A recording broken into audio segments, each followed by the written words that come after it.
Sulyapan ang buhay ngayon ni Shalani Solidad, ang dating co-host ni Kuya Will, sa kanyang programa.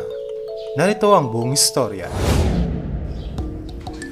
Nakilala ng publiko si Shalani Solidad bilang ex-girlfriend ni Benigno Noynoy Aquino III, ang dating presidente ng Pilipinas. Silang dalawa ay nagkakilala noong taong 2005, kung saan panahong iyon ay isang news reporter si Shalani sa UNTV 37, habang si Noynoy naman ay isang kongresista sa ikatlong distrito ng lalawigan ng Tarlac. Paano ba kayo nag-work?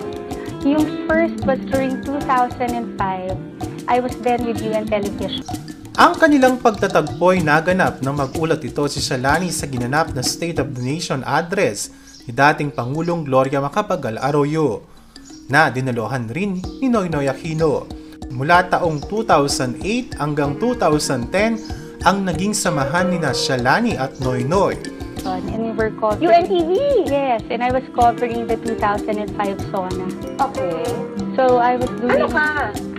Nag-reporter. Oh, okay. So we did an interview kay Noy. Ngunit, bago pa man maproklama kay Noynoy bilang presidente ng Pilipinas, ay naghiwalay na ang dalawa dahil sa pareho manong busy at hectic ang kanilang schedule at tila hindi nga nila mabibigyan ng oras ang isa't isa.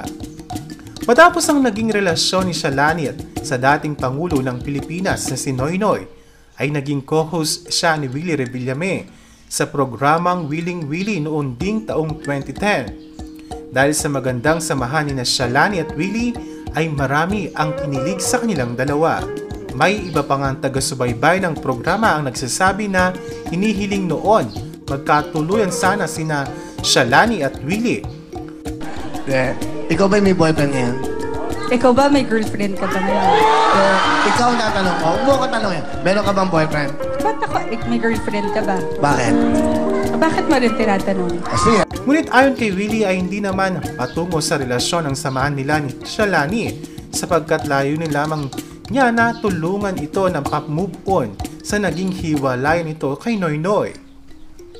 Samantala, dahil nga sa pagiging mainhin ni Shalani, marami ngang umusga noon sa kanyang hosting skills dahil sa tila nga ito'y walang kabuhay-buhay at kinakailangan pa umanong magkaroon si Shalani ng mataas na energy para mas madaming matuwa sa pag-host niya.